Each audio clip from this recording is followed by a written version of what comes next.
excited to continue this discussion as we talk about #blessed, happy people in a kingdom of happiness.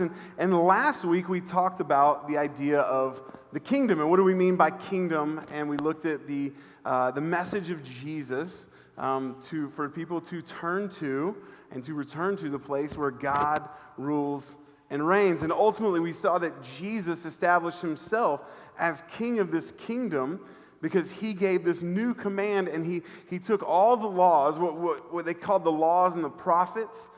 We call it the Old Testament in our Bible. He took all of that and he said he broke it down to two laws, and then even to one. And he basically said this: love each other. This new command that I give you, this new thing is to love each other. And he added this little thing to it. Because love each other wasn't new. And he added this little thing to it. He said, love each other like I've loved you. And this changed the game because Jesus loved like no one else, right? Like it probably called to mind how Jesus had loved them. And then they were going to see, this was just moments before they would see him die for them. And that would call to mind, oh, we're supposed to love each other like that? And we said this, we said, when Jesus is king, love rules. When Jesus is king, love rules, right? The place where God rules and reigns, the kingdom of God, which can be our hearts, it could be our homes, it could be this community of faith, it could be downtown Las Vegas, wherever God rules and reigns.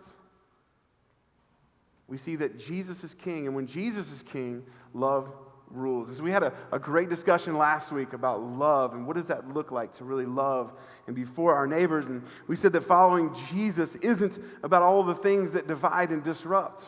Right? When you look at church world, Christian world, maybe you think, well, why is there these people, and then there's these people, and then these people, and these people, and it's about all these things and different ways of doing things and different things they believe about the Bible and all these things. And no, following Jesus is simply this. It's about loving each other. He said, this is how people are going to know that you're my followers is about how you love each other. And I want you to love each other like I have loved you. So when Jesus is king, love rules. So we talked about kingdom. And so this week we're going to talk about happiness. Now, when I was growing up, there was this common thing that would be said, and I heard it a lot from preachers, right? Guys like me that would be up here. And they would say this: God is not concerned with your happiness. He is concerned with your, anyone want to finish it? Holiness. He's not concerned with your happiness, he's concerned with your holiness, which sounds really good, right? Like as a spiritual leader, when you talk about things like that, when you say things like that, because they both start with H's, it makes people go, oh, it must be true, right? Because it's alliterated. And it sounds powerful and it sounds deeply spiritual, but I actually want to challenge that. And really over the last few years in my own life, I've really challenged that statement and what it actually means, because I came across this thing called the Sermon on the Mount, which was Jesus' most famous teaching, right? He's on the mountainside, he's teaching his disciples, but there's a large crowd around the disciples as well, and he begins to teach them, and he uses this term, blessed. And that term, the best way to actually translate the word in the original language is happy. So Jesus starts his most famous message, his most famous sermon, his most famous teaching off with describing and teaching about happy people. So I think happiness matters a lot to God. I think our happiness as his children matters a lot to God. I know the happiness of my children matters to me as a father. Why would that not be true of the character and nature of God? So today we're going to talk about happiness. But we got to look at some things. We got to look at some truth. The latest Harris Poll Happiness Index, right? Because we have a pursuit of happiness in America, we measure happiness. So we see kind of where happiness has been over the last few years. It's at 33%. So 1 out of every 3 people would say that they are happy. Now, if you're in a family of 6 and 2 out of the 6 people in the home describe themselves as happy and everyone not, how happy is that home? So it got me thinking, is this an American problem? Right? Is this an issue with how we live in America? Or what we understand the pursuit of happiness to be in America? Maybe it's an American problem. Or is the problem individual? Right? Is it individuals and how they react and view life and how they describe themselves and the lens with which they see their world? Or is it a money problem, right? Would maybe just we give more money to more people, we figure out how to do that, and then people will be happy. But I thought about that, and I was like, no. You always see interviews on Dateline or Newsweek or something like that, and they interview these rich, wealthy people who've accomplished all these things, these things that we would imagine would make them happy. There's a great interview with Tom Brady a few years ago. I mean, the guy's got the greatest job in the world. He's a good-looking dude, millionaire. I don't know if you've seen his wife. I mean, you would imagine just, right, all the things, right? All the things. Happiness. And he said, I just feel like there's got to be more, right? So we know that people who have all these things aren't necessarily happy. So I got to thinking, I don't think maybe certain parts of those things are true, but I think ultimately it's a perception problem. It's the way that we view things that ultimately is the problem. The way we've defined happiness, the way that we've perceived happiness, the way that culture has showed us, this is what happiness is, and this is what it's about. So buy more, get more, do more, and that's happiness. And we're pursuing this thing. We don't have a pursuit problem. I think we have a perception problem. Stephen Covey, in his book, The 7 Habits of Highly Effective People, says to change ourselves effectively, we first had to change our perceptions. The way we looked at ourselves, the way we looked at the world around us, the way we defined things, the way we viewed things in life, and specifically he's talking about in business. If we were going to make real change, we had to change our perception. And we talk about all the time, we're helping people follow Jesus into new life here. A new life, a transformed way of thinking. And following Jesus in new life involves consistent reevaluation of our perceptions. I'm learning that more and more. Is the things that I held on to at one point, when I reevaluate them, when I go into them, I find no, Jesus is changing my perception, my view of these things. And that's what transforming is. We're transforming in our hearts and our minds in the way that we view things. And so all of following Jesus is just this life of consistently reevaluating the way we view life, the way we view spirituality, the way we view our neighbor. And so I want to talk to us about this today. This is our kind of an idea worth discussing, we call it. Sustained happiness comes from a rearranged view of happiness. Sustained happiness, which is what we want, right? The Bible uses this word joy to describe sustained happiness. That's what we want. It doesn't matter the circumstances, I can still remain happy. That it's this sustained happiness. And I think it comes from a rearranged view of happiness. Science is getting on board.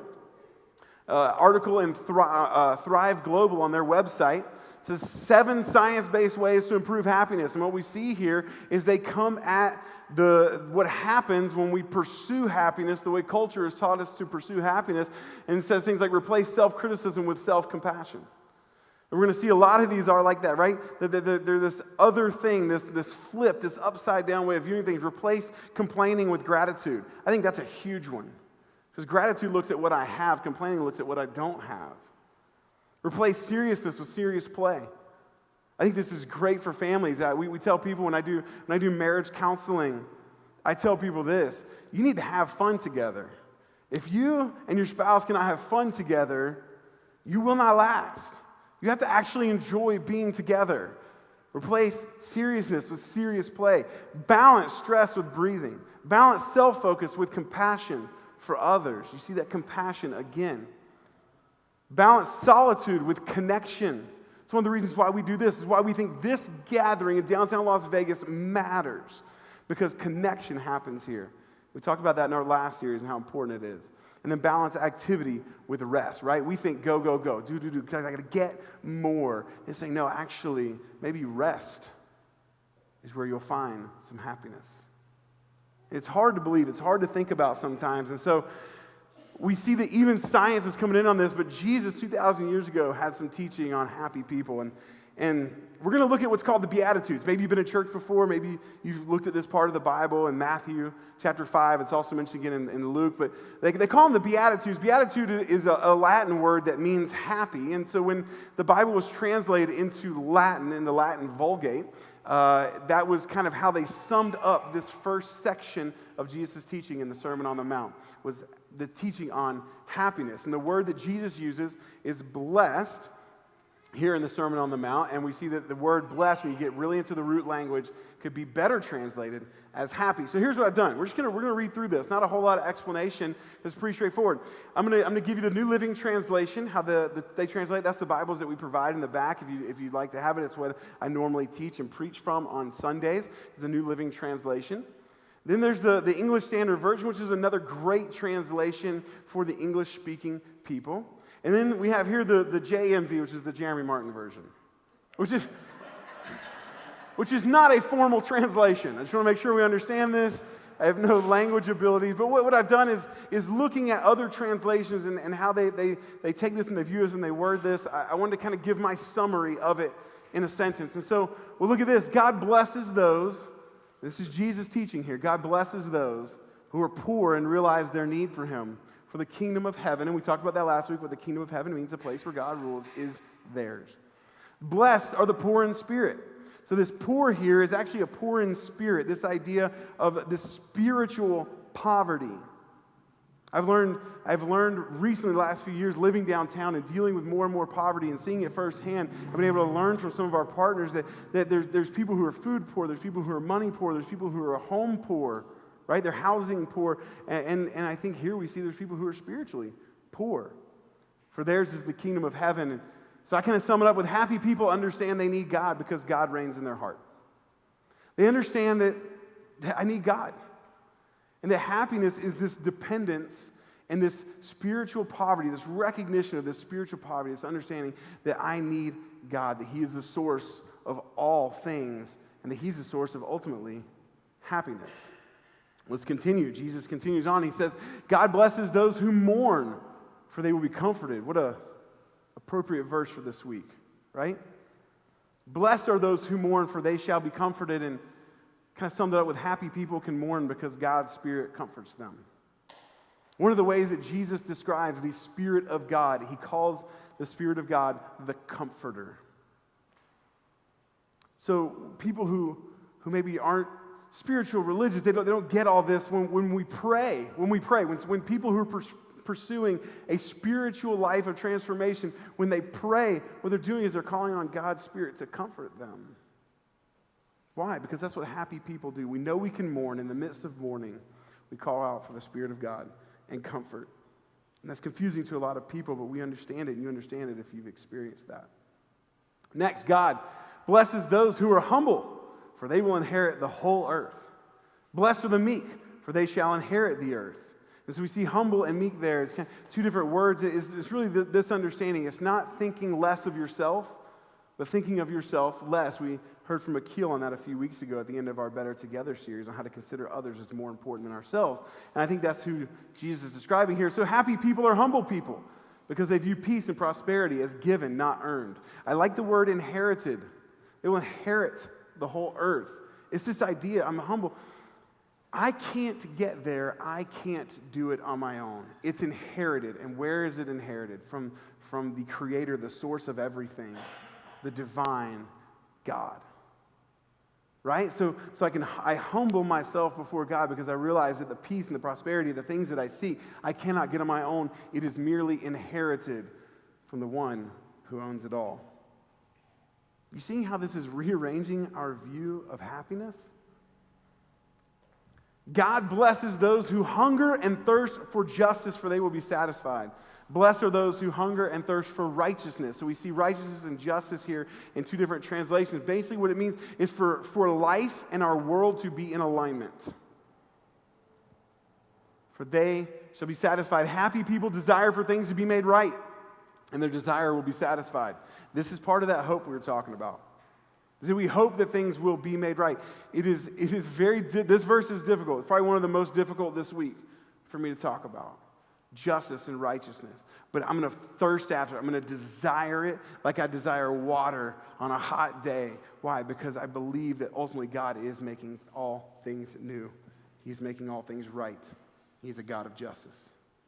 Next, God blesses those who are merciful, for they will be shown mercy. Blessed are the merciful, for they shall receive mercy. Happy people give and receive kindness. Happy people give and receive kindness. Think about your life when it comes to your interactions and the kindness that you show. You know, I definitely, there's a few people that come to mind when I think of this one specifically. And the amount of just kindness, mercy they show people, the idea that they have this grace and forgiveness that is always ready, this extra mile mindset towards their neighbors. And they're happy people. Why? Well, because when you give and receive kindness, you become at peace with people. And we talked about last week, some of the happiest people that you know are at peace with themselves, with others, and with their belief system. Happy people give and receive kindness, but also God blesses those whose hearts are pure, for they will see God. Blessed are the pure in heart, for they shall see God. Happy people are holy people, because they have experienced God. There's a psalm in the Old Testament, which are really just songs that people wrote. And one of the questions, the rhetorical questions, is who can ascend the mountain of God? Who can come to God? And it says those with clean hands and a pure heart. And we know most of us, our hands and our hearts are not as clean as they should be, right? And it's the idea of experiencing God. And through Jesus, we believe that our hands and our hearts become pure and are made holy simply by the act that He did on the cross and by raising again from the dead, and that we now have this purity of heart and these clean hands, and we are a holy people regardless of our actions. We see the Apostle Paul, he writes letters to these churches and he calls them holy ones, and then he tells them about, like, hey, stop doing all these awful things, right? These churches that were getting it wrong, but he calls them holy ones. He wants to refer them back to their true identity. Jesus says, hey, people who've experienced God, people who are made right through Jesus, they're happy people, and happy people are holy people. Again, because they've experienced God. They don't just see Him. There's a deeper meaning there. It's not just with our eyes. It's the idea of knowing and understanding and intimacy with God.